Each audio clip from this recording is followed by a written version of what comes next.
Hello दोस्तों, नमस्कार। मैं हूँ रेखा उपाध्याय। स्वागत करती हूँ अपने यूट्यूब चैनल पे।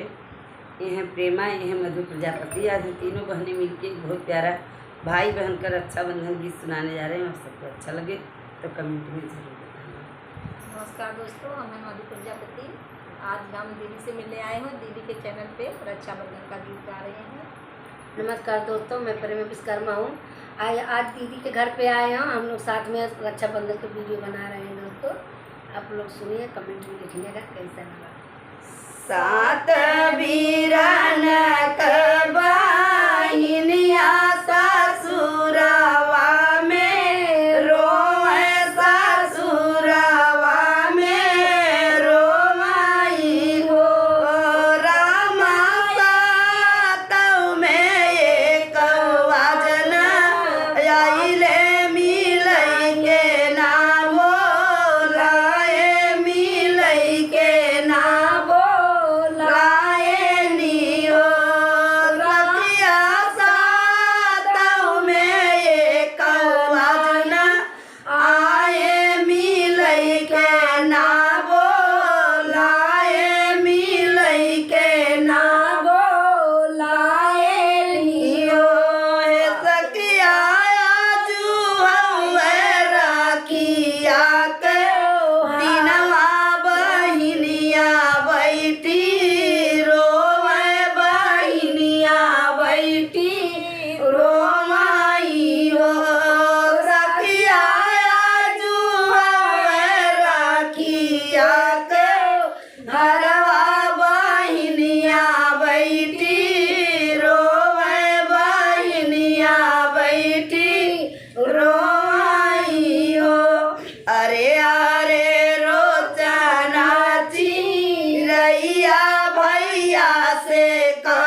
जे कैसन तोर बाटे तो कैसन सासू ननदी ता कैसन सासू ननदी हो बहिनी कैसन बाटे पूरा परिवारवा देखत दुखिया लागिउ देखत दुखिया लागई हो घुटा से लट छितराए दुखित बहिनी लागई दुखित बहिनी लागली हो हेरा माट पट पछुएलाया सुइया दुखित बहिनी रोए गुजरवा से पोछया जरवा से पोछाई हो नैहर में बाबू मोर मरी गए माई मोरिया केले भाई माई मोरिया केले भाई हो जोगिया सात वीरन के बहिनिया राखी दिन क्यों न आवे राखी दिन क्यों न आई हो सोची सोची फाट लाया अरे जवात सासू ताना मारई जेठानी ताना मारई हो भैया आई जाते हमारे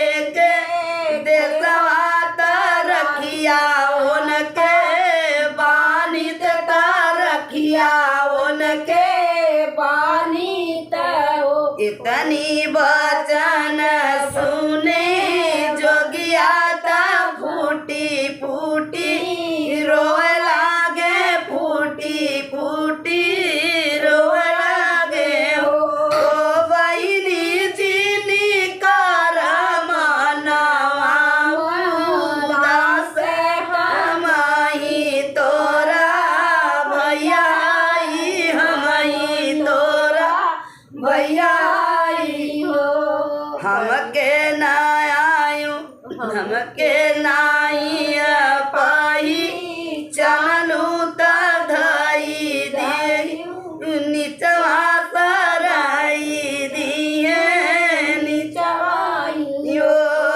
भैया निचवा सरंगिया हो धई दिए जोगी भेस हटाई दिए जोगी भेस हटाई दिए हो रामा देखी देखी भैया के मुआ बहिनिया जे रोए बहिनिया जे रोई हो बीत जाला शुभ मुहूर्त दिन खूब सूरत दिन खूब